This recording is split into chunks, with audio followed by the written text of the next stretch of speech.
Et on se retrouve donc pour cette revue de presse de l'économie.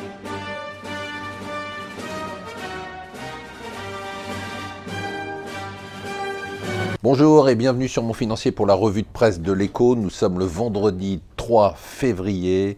Et alors ce qui me surprend ce matin, c'est quand même de voir sur deux journaux, le New York Times et le Financial Times, Marine Le Pen, quasiment en une sur Financial Times, avec une question quand même, est-ce que la France sera le prochain pays à tomber dans le populisme? C'est-à-dire que c'est quand même intéressant de voir que les étrangers, les investisseurs, donc anglo-saxons, sont quasiment persuadés que Marine Le Pen a une chance de gagner. Moi, je suis persuadé du contraire. Du coup, je me pose quand même des questions. Parce que j'étais persuadé du fait que Trump ne gagnerait jamais l'élection, que le Brexit ne passerait jamais. Et franchement, ça commence à m'inquiéter de voir tous ces gens-là nous expliquer qu'il y avait une possibilité qu'elle passe.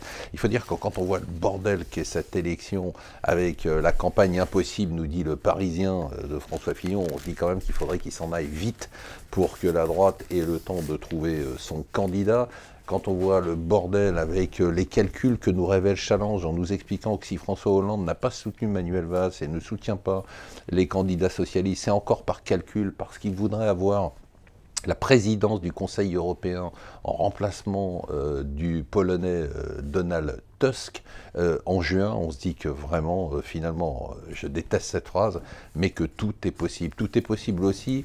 Même un président américain, nous dit le Financial Times, qui raccroche au nez du Premier ministre australien en lui disant « Obama a promis d'accueillir 1300 personnes, des réfugiés qui sont chez vous, vous pouvez les garder, nous n'en voulons pas ». Et il raccroche au nez, et ensuite il déclare, vous savez les gars, des appels comme ça, des tough calls, des tough phone conversations, on va en avoir d'autres parce que je suis un tough guy et c'est un tough time, et donc c'est comme ça, c'est la vie, c'est pas la peine de vous exciter, pas la peine de paniquer. Ce gars va nous surprendre tous les jours, il n'y a pas un jour qui passe quand même où il ne fait pas une déclaration surprenante. Alors, à partir de lundi, si vous ne changez pas de banque, c'est que vous êtes vraiment des pigeons, ça y est, c'est facile.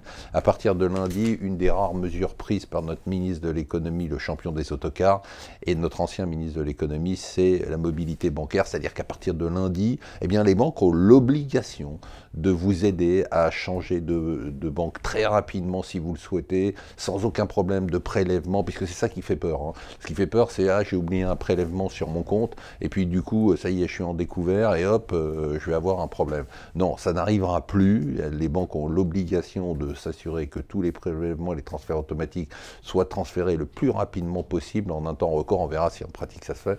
Bon, peu d'illusions à avoir, je pense qu'il va falloir attendre des générations bien après la nôtre pour que la banque n'ait plus ce côté sacro-saint qui fait que les gens ont la trouille de leur banque. J'ai toujours pas compris pourquoi, mais c'est une réalité. Et on finit par une bonne nouvelle, deux nouvelles. D'abord, bravo à tous ceux qui, parmi vous, ont acheté une Ferrari. Vous étiez 8000, grâce à vous, Ferrari a fait des profits en hausse à 880 millions d'euros, une hausse de 28%, rien que ça. Belle année, donc, cette année 2016 pour les belles voitures rouges. Sur les marchés, c'est quand même intéressant ce qui se passe, hein. Ça bouge dans tous les sens, surtout du côté du marché d'échange. On sent très bien que sur le dollar, le marché ne sait pas ce qu'il veut. Hier, l'euro est quand même remonté très fortement au-dessus de 1,08, puis il est redescendu ce matin. Sur les indices boursiers, c'est le calme plat. On a des variations, regardez toutes les variations des indices, plus 0,03, moins 0,05. En fait, on attend les chiffres de l'emploi américain, un peu comme chaque mois, pour essayer de déterminer la nouvelle tendance.